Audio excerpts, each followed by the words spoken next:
course.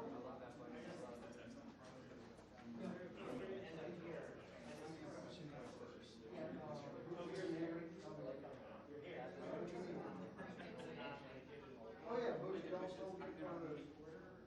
Boogie, make sure you're aware. Yeah, of course. So if you're gonna stand, no, no, no, no, John.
I'll move this mic whenever you're done. Yeah, that's good. That's me. You're good there. It's fine, Lucy. Yeah.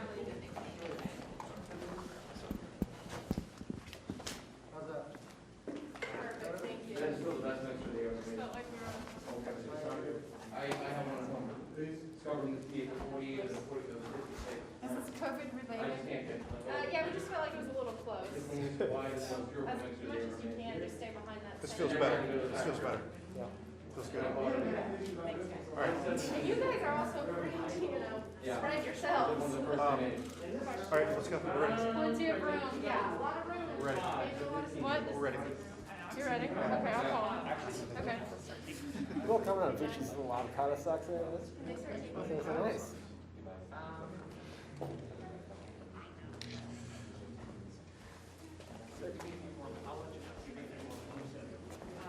If you guys ever feel like doing it, I know.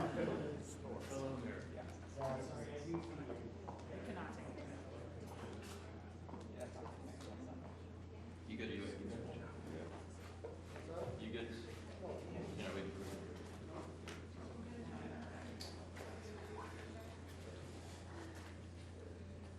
Yes, you cannot. you good, Steve? Yeah, let me switch this cable to have more.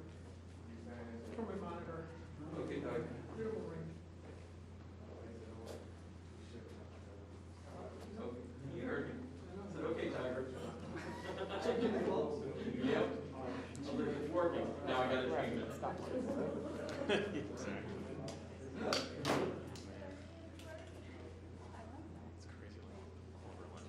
So you're going to when it's done, leave it alone. So I don't have lunch. I had to Air Force One yesterday. It's a trip. There you go.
You always trouble with gold box. You always trouble with gold box. I had no idea that we were going to have a prompter.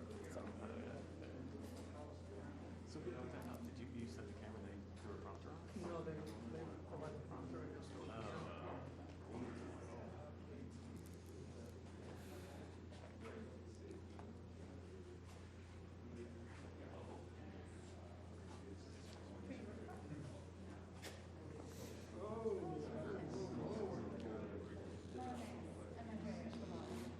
So you're getting away from yes, the, it's reflecting.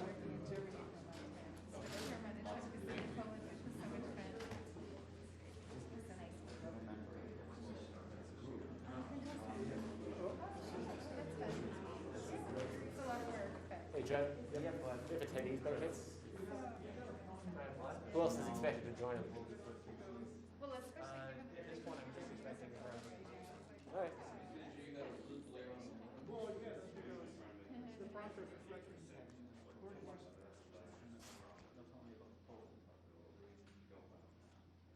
The prompter is bleeding big time in Thailand. Oh, it's because it's a light on. That's right. When they turn it off, it's a clean picture. When they turn it on, it just. I think they might be using the other inverted text, so I'm gonna check. Yeah, make sure that we don't use this. Okay.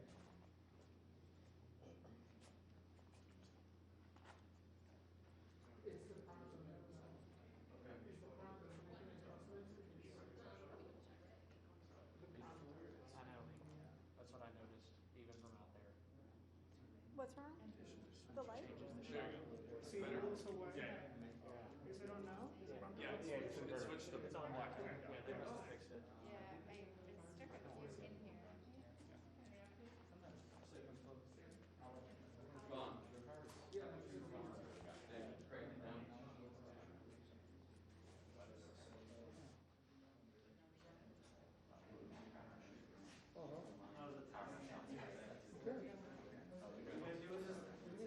How fast? Yeah. Yeah. The other thing is that you do. Oh, that's No, I mean, this is how I started the shot. And then zoom in. But even then, it was just bleeding blue inside the lens. The mic. Yeah, I always think that's. So this is He's got something to say. That's the really sort of that.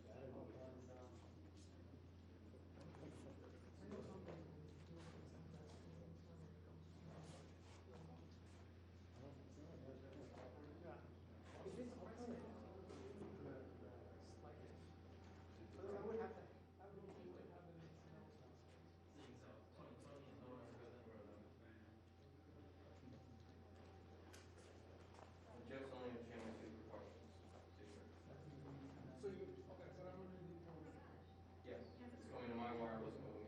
Make sure you don't worry about it. I'm not doing it direct out. much better. Thank you.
Right, exactly. You good now? Yes, we're good. Thanks.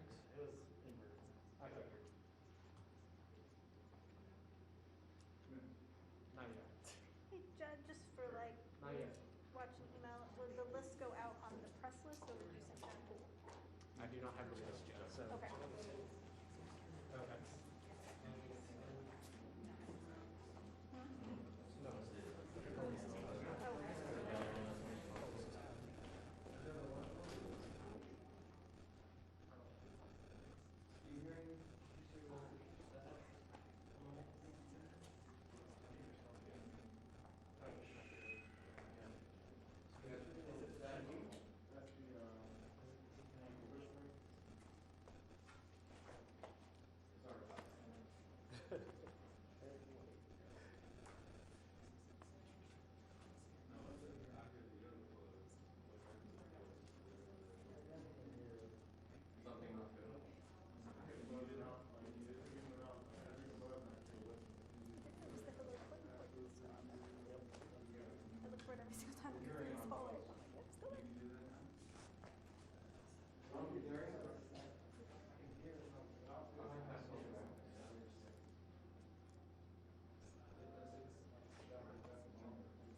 Thank you very much, my fellow Americans. Apart from matters of war and peace, the nomination of a Supreme Court justice is the most important decision an American president can make. For this reason, candidates for president owe the American people a specific list of individuals they consider for the United States Supreme Court. 4 years ago, I announced my first list of highly qualified candidates and promised to fill Justice Scalia's vacant seat from among those names. And just days after my inauguration, I kept that promise when I nominated Judge Neil Gorsuch. And as you know, he has been very spectacular. A year later, I nominated, and the Senate confirmed, another outstanding justice, Brett Kavanaugh. By the end of my first term, we will have confirmed a record number of federal judges, over 300, all of whom will faithfully uphold our Constitution as written. What has always made America exceptional is our reverence for the impartial rule of law. People have come from all over the world to pursue the American dream based on this sacred principle. Equality under the law is the bedrock of our society. It is the principle that inspired American heroes to abolish slavery and end segregation, secure civil rights, and build the most free and just nation in history. Unfortunately, there is a growing radical left movement that rejects the principle of equal treatment under the law. If this extreme movement is granted a majority on the Supreme Court, it will fundamentally transform America without a single vote of Congress. Radical justices will erase the Second Amendment, silence political speech, and require taxpayers to fund extreme late-term abortion. They will give unelected bureaucrats the power to destroy millions of American jobs. They will remove the words "under God" from the Pledge of Allegiance. They will unilaterally declare the death penalty unconstitutional, even for the most depraved mass murderers. They will erase national borders, cripple police departments, and grant new protections to anarchists, rioters, violent criminals, and terrorists. In the recent past, many of our most treasured freedoms, including religious liberty, free speech, and the right to keep and bear arms, have been saved by a single vote on the United States Supreme Court. Our cherished rights are at risk, including the right to life and our great Second Amendment. Over the next 4 years, America's president will choose hundreds of federal judges and, in all likelihood, 1, 2, 3, and even 4 Supreme Court justices. The outcome of these decisions will determine whether we hold fast to our nation's founding principles or whether they are lost forever. That is why today I am announcing 20 additions to my original list of candidates for the United States Supreme Court. Should there be another vacancy on the Supreme Court during my presidency, my nominee will come from the names I have shared with the American public, including the original list and these 20 additions. Joe Biden has refused to release his list, perhaps because he knows the names are so extremely far left that they could never withstand public scrutiny or receive acceptance.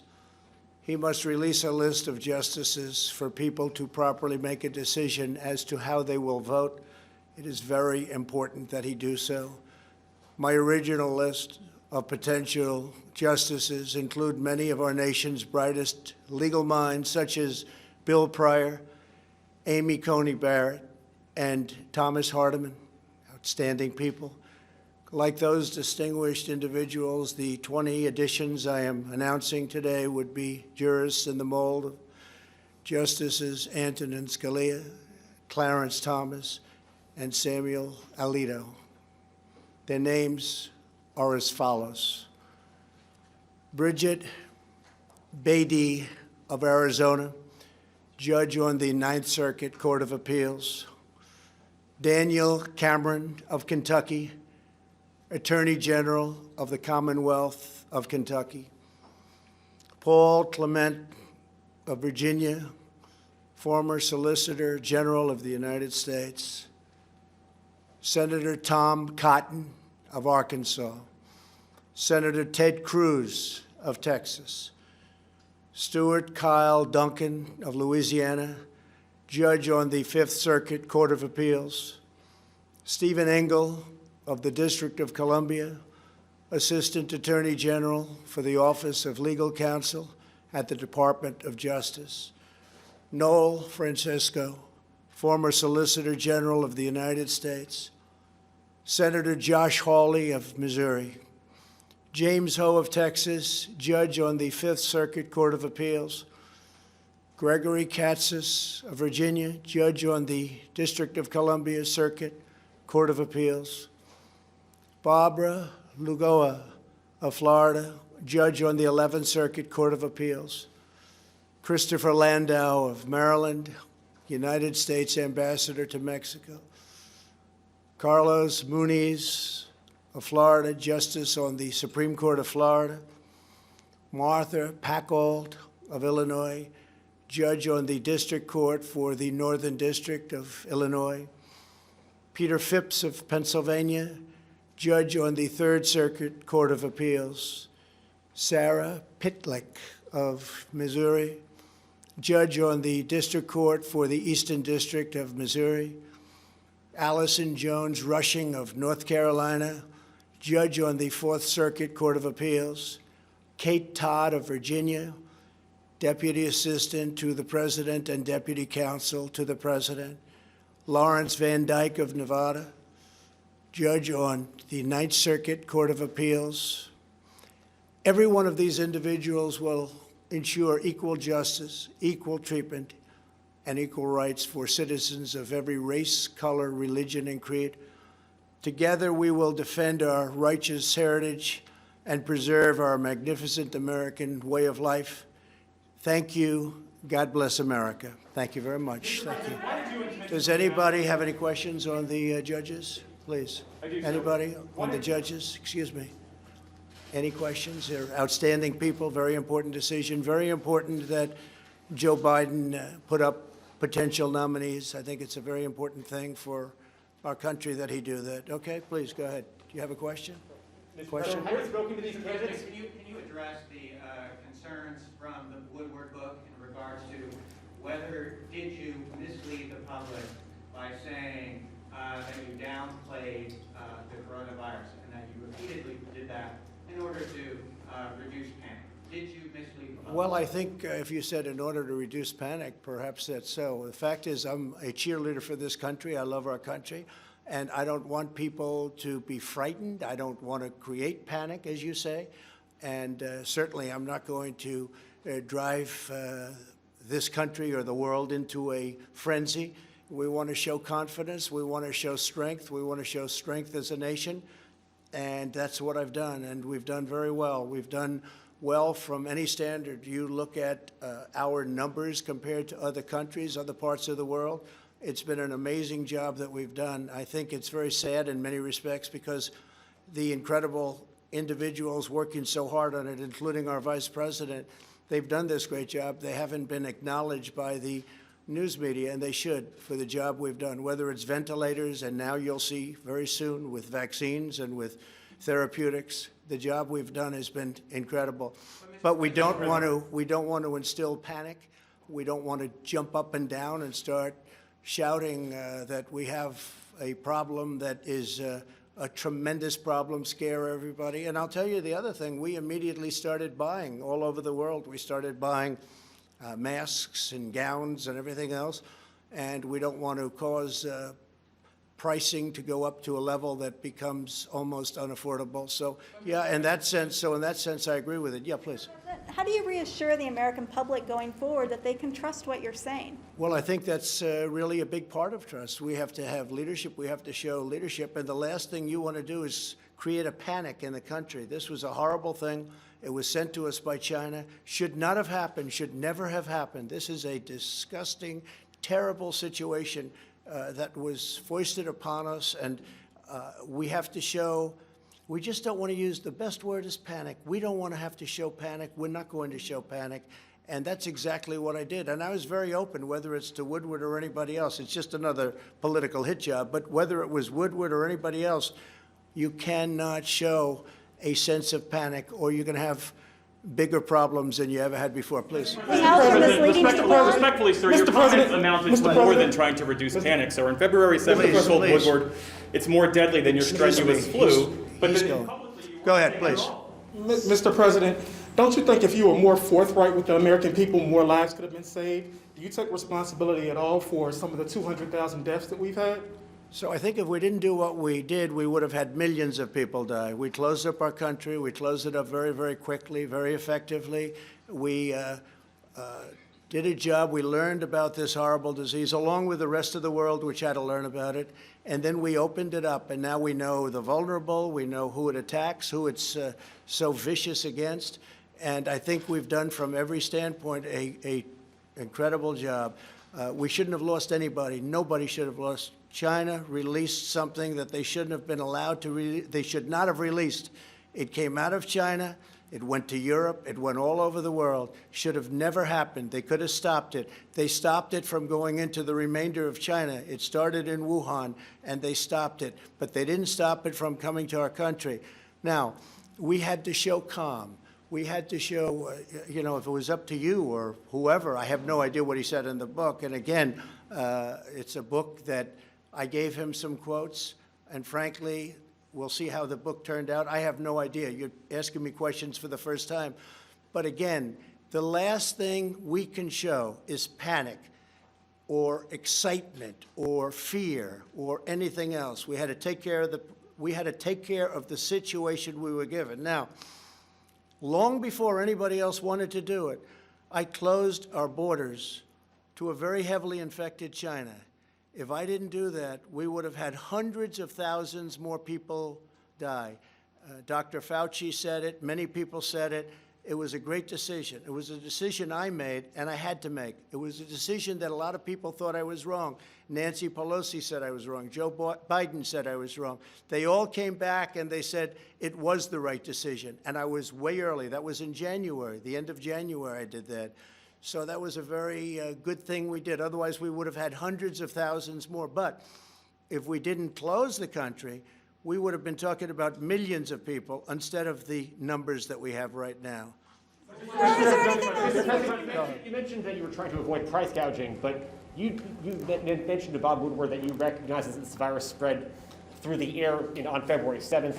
You didn't begin Project Airbridge until March. You didn't use the Defense Production Act until March. You didn't start ramping up ventilator production until March. You didn't really think it was going to be to the point where it was. All of a sudden, the world was infected. The entire world was infected. Everyone was scrambling around looking where to buy face masks and all of the other things.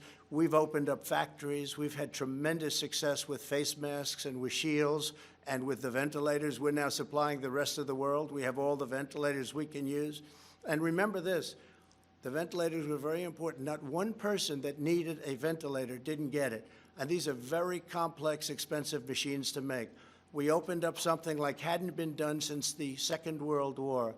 We've done an incredible job, but we don't want to run around screaming, shouting, oh, look at this, look at this. We have to show leadership.